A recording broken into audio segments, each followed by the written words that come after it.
Well, no doubt many of you are wondering why the speaker is so old. Well, the answer is obvious. He hasn't died yet. And why was the speaker chosen? Well, I don't know that either. I like to think that the development department had nothing to do with it. Whatever the reason, I think it's very fitting that I'm sitting here because I see one crowd of faces in the rear not wearing robes, and I know from having educated an army of descendants who really deserves a lot of the honors that are being given to the people up here in front. The sacrifice and the wisdom and the value transfer that comes from one generation to the next can never be underrated. And that gave me enormous pleasure as I looked at this sea of Asian faces to my left. All my life I've admired Confucius. I like the idea of filial piety, the idea that there are values that are taught and duties that come naturally, and that all that should be passed on to the next generation. And you people who don't think there's anything in this idea, please note how fast these Asian faces are rising in American life. I think they have something. All right, I scratched out a few notes, and I'm going to try and just give an account of some ideas and attitudes that have worked well for me. I don't claim that they're perfect for everybody, although I think many of them are pretty close to universal values, and many of them are can't-fail ideas. What are the core ideas that have helped me? Well, luckily, I got at a very early age the idea that the safest way to try and get what you want is to try and deserve what you want. It's such a simple idea. It's the golden rule, so to speak. You want to deliver to the world what you would buy if you were on the other end. There is no ethos, in my opinion, that is better for any lawyer or any other person to have. By and large, the people who've had this ethos win in life, and they don't win just money, just honors and emoluments. They win the respect, the deserved trust of the people they deal with. And there is huge pleasure in life to be obtained from getting deserved trust. And the way to get it is to deliver what you'd want to buy if the circumstances were reversed. Now, occasionally you find a perfect rogue of a person who dies rich and and widely known. But mostly these people are fully understood by the surrounding civilization. And when the cathedral is full of people at the funeral ceremony, most of them are there to celebrate the fact that the person is dead. And that reminds me of the story of the time when one of these people died and the minister said, "It's now time for someone to say something nice about the deceased." And nobody came forward. And nobody came forward. And nobody came forward. And finally one man came up and he said, "Well, his brother was worse." That is not where you want to go. That's not the kind of funeral you want to have. You'll leave entirely the wrong example. A second idea that I got very early was that there's no love that's so right as admiration-based love, and that love should include the instructive dead.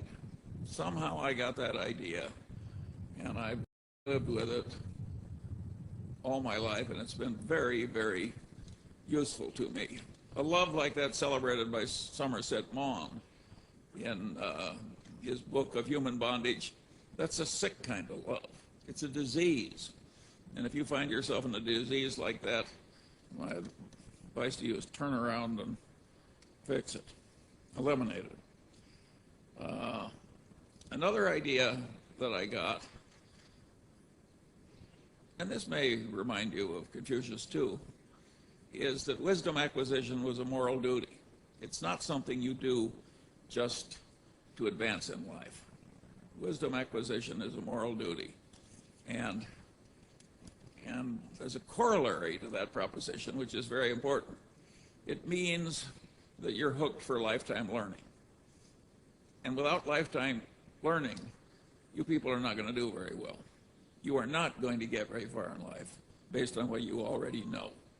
You're going to advance in life by what you're going to learn after you leave here. If you take Berkshire Hathaway, which is certainly one of the best regarded corporations in the world, and it may have the best long-term investment record in the entire history of civilization.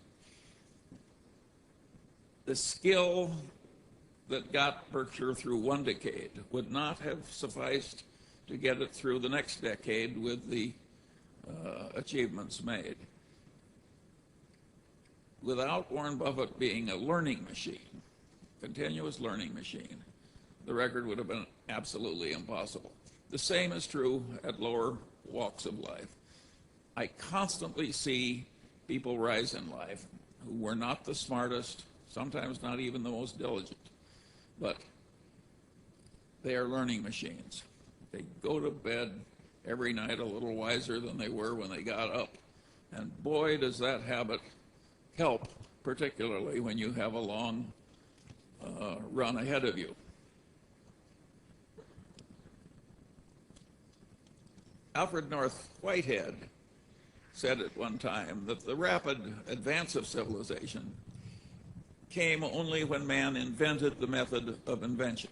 And of course, he was referring to the huge growth in GDP per capita and all the other good things that we now take for granted, which started a few hundred years ago, and when before that, all was stasis.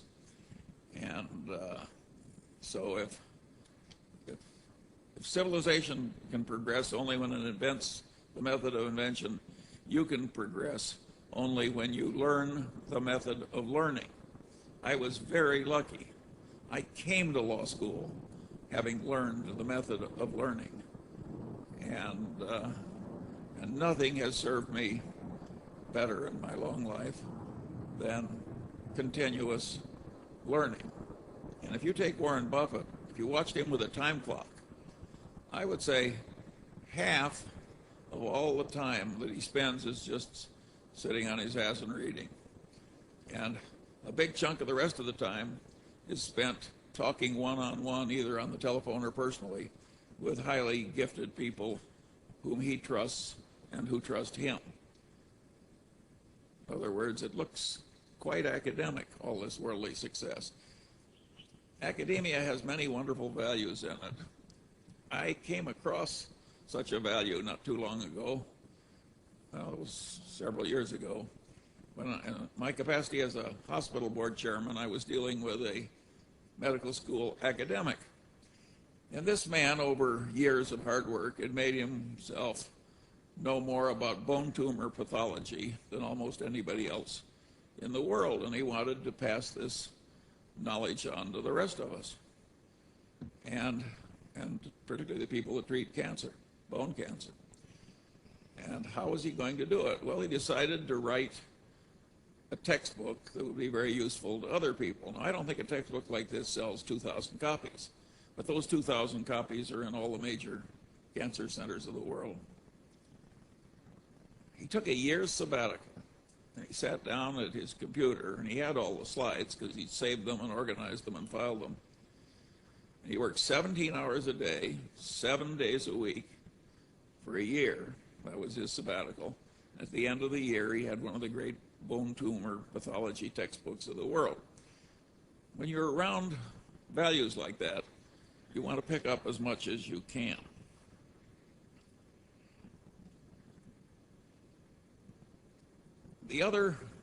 Another idea that was hugely useful to me was that I listened in law school when some wag said, a legal mind is a mind that when two things are all twisted up together and interacting, it's feasible to think responsibly about one thing and not the other. Well, I could see from that one sentence that that was perfectly ridiculous. And it pushed me further into my natural drift, which was into learning all the big ideas and all the big disciplines. So I wouldn't be a perfect damn fool who was trying to think about one aspect of something that couldn't be removed from the totality of the situation in a constructive fashion. And what I noted, since the really big ideas carry 95% of the freight, that it wasn't at all hard for me to pick up all the big ideas in all the disciplines and make them a standard part of my mental routines. Once you have the ideas, of course, they're no good if you don't practice. If you don't practice, you lose it. So I went through life constantly practicing this multidisciplinary approach. Well, I can't tell you what that's done for me. It's made life more fun. It's made me more constructive. It's made me more helpful to others. It's made me enormously rich. You name it, that attitude really helps. Now, there are dangers in it because it works so well that if you do it, you will frequently find you're sitting in the presence of some other expert, maybe even an expert that's superior to you, supervising you. And you will know more than he does about his own specialty, a lot more. You'll see the correct answer when he's missed it. That is a very dangerous position to be in. You can cause enormous offense by helpfully being right in a way that causes somebody else to lose face. And I never found a perfect way to solve that problem. I was a great poker player when I was young, but I wasn't a good enough poker player. So the people failed to sense that I thought I knew more than they did about their subjects. And it gave a lot of offense. Now I'm just regarded as eccentric, but there was a difficult period to go through. And my advice to you is to learn sometimes to keep your light under a bushel. One of my colleagues, also a number one in his class in law school, a great success in life, clerk for the Supreme Court, etc. But he knew a lot, and he tended to show it as a very young lawyer. And one day, the senior partner he was working under called him in and said, "Listen, Chuck," he says, "I want to explain something to you." He says, "Your duty under any circumstances is to behave in such a way that the client thinks he's the smartest person in the world. And you've got any little energy or insight available after that, use it to make your senior partner look like the smartest person in the world. And only after you've satisfied those two obligations do you want your light to shine at all." Well, that may have been very good advice for rising in a large firm. It wasn't what I did. I always obeyed the drift of my nature, and if other people didn't like it, well, I didn't need to be adored by everybody. Another idea, and by the way, when I talk about this multidisciplinary attitude, I'm really following a very key idea of the greatest lawyer of antiquity, Marcus Tullus Cicero. And Cicero is famous for saying, "A man who doesn't know what happened before he's born goes through life like a child." Now, that is a very correct idea of Cicero's, and he's right to ridicule somebody so foolish as not to know what happened before he was born. But if you generalize Cicero, as I think one should, there are all these other things that you should know in addition to history. And those other things are the big ideas in all the other disciplines. And it doesn't help you just to know them enough so you could prattle them back on an exam and get an A.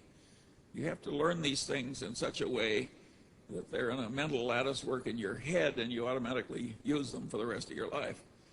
If you do that, I solemnly promise you that one day you'll be walking down the street and you'll look to your right and left and you'll think, "My heavenly days, I'm now one of the few most competent people of my whole age cohort." If you don't do it, many of the brightest of you will live in the middle ranks or in the shallows. Another idea that I got And it was encapsulated by that story the dean recounted about the man who wanted to know where he was going to die, and he wouldn't go there. That rustic who had that idea had a profound truth in his hand. The way complex adaptive systems work and the way mental constructs work, problems frequently get easy. I'd even say usually are easier to solve if you turn them around in reverse. In other words, if you want to help India, the question you should ask is now, how can I help India? You think, what's doing the worst damage in India? What will automatically do the worst damage, and how do I avoid it? You'd think they're logically the same thing. They're not. Those of you who have mastered algebra know that inversion frequently will solve problems which nothing else will solve. And in life, unless you're more gifted than Einstein, inversion will help you solve problems that you can't solve another way. Let me use a little inversion now. What will really fail in life? What do we want to avoid? Such an easy answer. Sloth and unreliability. If you're unreliable, it doesn't matter what your virtues are. You're going to crater immediately. So doing what you have faithfully engaged to do should be an automatic part of your conduct. You want to avoid sloth and unreliability. Another thing I think should be avoided is extremely intense ideology, because it cabbages up one's mind. You've seen that, and you see a lot of it, in TV preachers, for instance. They've all got different ideas about theology, and a lot of them have minds that are made of cabbage. But that can happen with political ideology. And if you're young, it's easy to drift into loyalties. And when you announce that you're a loyal member and you start shouting the orthodox ideology out, what you're doing is pounding it in. And you're gradually ruining your mind. So you want to be very, very careful with this ideology. It's a big danger. In my mind, I've got a little example I use whenever I think about ideology, and that's these Scandinavian canoeists who succeeded in taming all the rapids of Scandinavia, and they thought they would tackle the whirlpools of the Erin Rapids here in the United States. The death rate was 100%. A big whirlpool is not something you want to go into, and I think the same is true about a really deep ideology. I have what I call an iron prescription that helps me keep sane when I naturally drift toward preferring one ideology over another. And that is, I say, I'm not entitled to have an opinion on this subject unless I can state the arguments against my position better than the people do who are supporting it. I think only when I've reached that state am I qualified to speak. Now you can say that's too much of an iron discipline. It's not too much of an iron discipline. It isn't even that hard to do. It sounds a lot like the iron prescription of Ferdinand the Great. It's not necessary to hope in order to persevere. That probably is too tough for most people. I don't think it's too tough for me, but it's too tough for most people. But this business of not drifting into the extreme ideology is a very, very important thing in life. If you want to have more correct knowledge and be wiser than other people, the heavy ideology is very likely to do you in. Another thing, of course, that does one in is the self-serving bias to which we're all subject. You think the true little me is entitled to do what it wants to do. And, for instance, why shouldn't the true little me overspend my income? Well, there once was a man who became the most famous composer in the world, but he was utterly miserable most of the time. And one of the reasons was he always overspent his income. That was Mozart. If Mozart can't get by with this kind of asinine conduct, I don't think you should try it.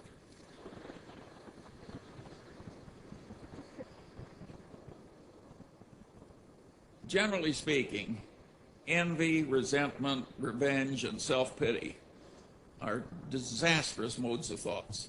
Self-pity gets pretty close to paranoia, and paranoia is one of the very hardest things to reverse. You do not want to drift into self-pity. I have a friend who carried a big stack of Lenin cards, about this thick, and when somebody would make a comment that reflected self-pity, he would take out one of the cards, take the top one off the stack, and hand it to the person. And the card said, "Your story has touched my heart. Never have I heard of anyone with as many misfortunes as you." Well, you can say that's waggery, but I suggest that every time you find you're drifting into self-pity, and I don't care what the cause, your child can be dying of cancer, self-pity is not going to improve the situation. Just give yourself one of those cards. It's a ridiculous way to behave. And when you avoid it, you get a great advantage over everybody else, almost everybody else, because self-pity is a standard condition. And yet you can train yourself out of it. And of course, the self-serving bias, you want to get out of yourself. Thinking that what's good for you is good for the wider civilization, and rationalizing all these ridiculous conclusions based on this subconscious tendency to serve oneself it's a terribly inaccurate way to think. And of course you want to drive that out of yourself because you want to be wise, not foolish. You also have to allow for the self-serving bias of everybody else, because most people are not going to remove it all that successfully, the human condition being what it is. And if you don't allow for self-serving bias in your conduct, again, you're a fool. You just aren't competent. I watched the brilliant Harvard Law Review trained general counsel of Solomon lose his career. And what he did was, when the CEO was aware that some underling had done something wrong, the general counsel said, "Gee, we don't have any legal duty to report this, but I think it's what we should do. It's our moral duty." And the general counsel was totally correct. But of course it didn't work. It was a very unpleasant thing for the CEO to do, and he put it off and put it off and put it off. And in due course, why the thing eroded into a major scandal, and down went the CEO and the general counsel with him. The correct answer in situations like that was given by Ben Franklin. He says, if you would persuade, appeal to interest, not to reason. The self-serving bias is so extreme. If the general counsel said, look, this can erupt in something that will destroy you, take away your money, take away your status, it's a perfect disaster, it would have worked. You want to appeal to interest. You want to do it with lofty motives, but you should not avoid appealing to interest. Another thing, perverse incentives. You don't want to be in a perverse incentive system that's causing you to behave more and more foolishly or worse and worse. Incentives are too powerful a controller of human cognition and human behavior. And one of the things you're going to find in some modern law firms is billable hour quotas. And I could not have lived under a billable hour quota of 2,400 hours a year. That would have caused huge problems for me. I wouldn't have done it. And I don't have a solution for that for you. You'll have to figure it out for yourself. But it's a significant problem. Perverse associations, also to be avoided. And you particularly want to avoid working directly under somebody you really don't admire and don't want to be like. It's very dangerous. We're all subject to control to some extent by authority figures, particularly authority figures that are rewarding us. And that requires some talent. The way I solved that is I figured out the people I did admire, and I maneuvered cleverly without criticizing anybody. So I was working entirely under people I admired. And a lot of law firms will permit that if you're shrewd enough to work it out. And your outcome in life will be way more satisfactory and way better if you work under people you really admire. The alternative is not a good idea. Objectivity maintenance. Well, we all remember that Darwin paid special attention to disconfirming evidence, particularly when it disconfirmed something he believed and loved. Well, objectivity maintenance routines are totally required in life if you're going to be a correct thinker. And there we're talking about Darwin's attitude, special attention to the disconfirming evidence, and also to checklist routines. Checklist routines avoid a lot of errors. You should have all this elementary wisdom, and then you should go through a mental checklist in order to use it. There is no other procedure that will work as well. A last idea that I found very important is I realized very early that non-egality would work better in the parts of the world I wanted to inhabit. What do I mean by non-egality? I mean John Wooden, when he was the #1 basketball coach in the world, he just said to the bottom 5 players, you don't get to play your sparring partners. The top 7 did all the playing. Well, the top 7 learned more, remember the learning machine, because they were doing all the playing. And when he got to that system, why, Wooden won more than he'd ever won before. I think the game of life, in many respects, is getting a lot of practice into the hands of the people that have the most aptitude to learn and the most tendency to be learning machines. And if you want the very highest reaches of human civilization, that's where you have to go. You do not want to choose a brain surgeon from your child among 50 applicants, all of whom just take turns doing the procedure. You know, that's not the way to get the really important. You know, your airplane's designed that way. You don't want your Berkshire Hathaways run that way. You want to get the power into the right people. I frequently tell the story of Max Planck when he won the Nobel Prize and went around Germany giving lectures on quantum mechanics. And the chauffeur gradually memorized the lecture, and he said, would you mind, Professor Planck, just because it's so boring to stay in our routines, would you mind if I gave the lecture this time and you just sat in front, my chauffeur sat? And Planck said, sure, and the chauffeur got up and he gave this long lecture on quantum mechanics, and after which a physics professor stood up in the rear and asked a perfectly ghastly question. And the chauffeur said, well, he says, I'm surprised that in an advanced city like Munich, I get such an elementary question. I'm going to ask my chauffeur to reply. Well, the reason I tell that story is not entirely to celebrate the quick-wittedness of the protagonist. In this world, we have 2 kinds of knowledge. One is Planck knowledge, the people who really know. They've paid the dues, they have the aptitude. And then we got chauffeur knowledge. They have learned to prattle the talk. And they have a big head of hair, they may have fine timbre in the voice, they make a hell of an impression. But in the end, they've got chauffeur knowledge. I think I've just described practically every politician in the United States. And you're going to have the problem in your life of getting the responsibility into the people with the Planck knowledge and away from the people who have the chauffeur knowledge.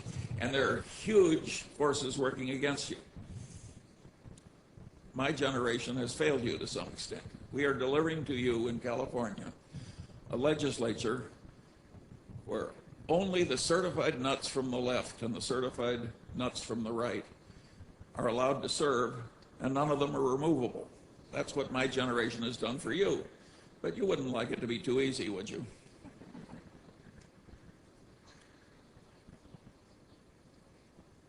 Another thing that I found is that an intense interest in the subject is indispensable if you're really going to excel in it.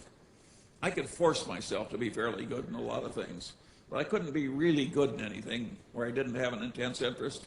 So to some extent, you're going to have to follow me in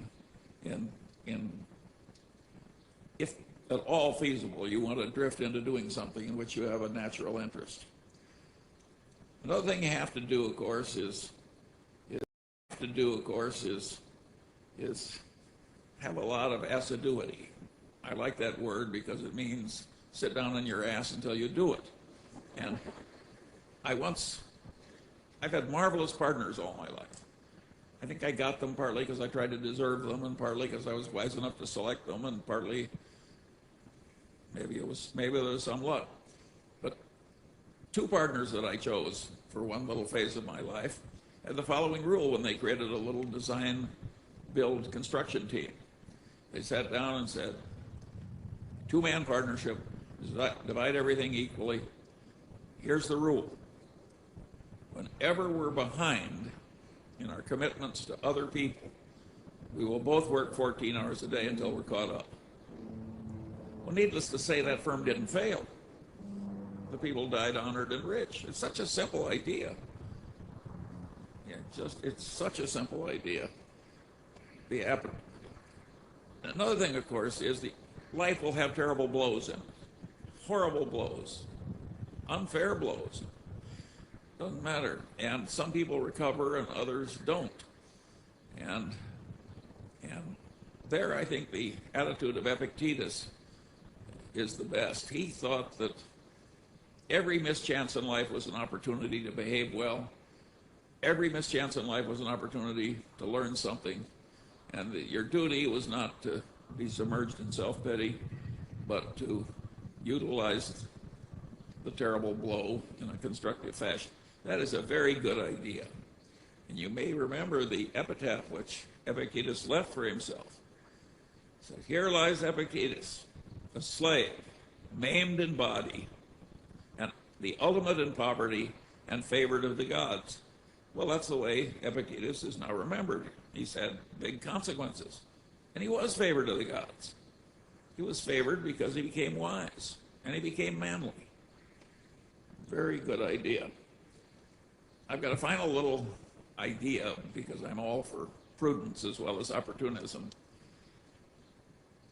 My grandfather was the only federal judge in his city for nearly 40 years, and I really admired him. I'm his namesake. And I'm Confucian enough that even now I sit here and I'm saying, well, Judge Munger would be pleased to see me here. So I'm Confucian enough all these years after my grandfather is dead to carry the torch for my grandfather's values. And Grandfather Munger was a federal judge at a time, and there were no pensions for widows of federal judges. So he didn't save from his income. My grandmother would have been in penury.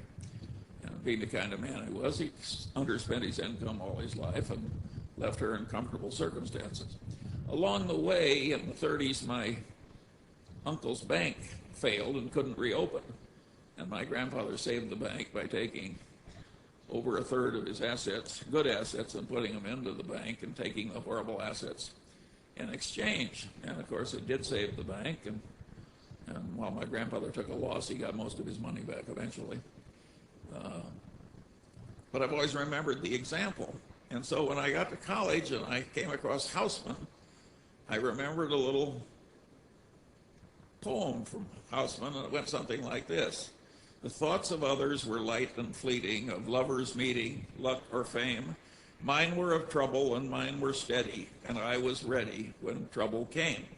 You can say, who wants to go through life anticipating trouble? Well, I did. All my life I've gone through life anticipating trouble.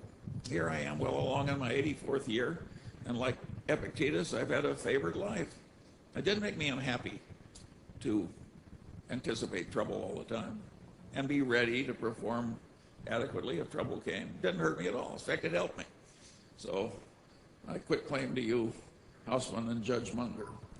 The last idea that I want to give to you as you go out into a profession that is frequently puts a lot of procedure and a lot of precautions and a lot of mumbo jumbo into what it does. This is not the highest form which civilization can reach. The highest form that civilization can reach is a seamless web of deserved trust. Not much procedure, just totally reliable people correctly trusting one another. That's the way an operating room works at the Mayo Clinic. If a bunch of lawyers were to introduce a lot of process, the patients would all die. So never forget, when you're a lawyer, that you may be sold for selling this stuff, but you don't have to buy it. You may be rewarded for selling it, but you don't have to buy it. In your own life, what you want is a seamless web of deserved trust. And if your proposed marriage contract has 47 pages, my suggestion is you not enter. Well, that's enough for one graduation. I hope these ruminations of an old man are useful to you. In the end, I'm like old Valiant for Truth in Pilgrim's Progress. My sword I leave to him who can wear it.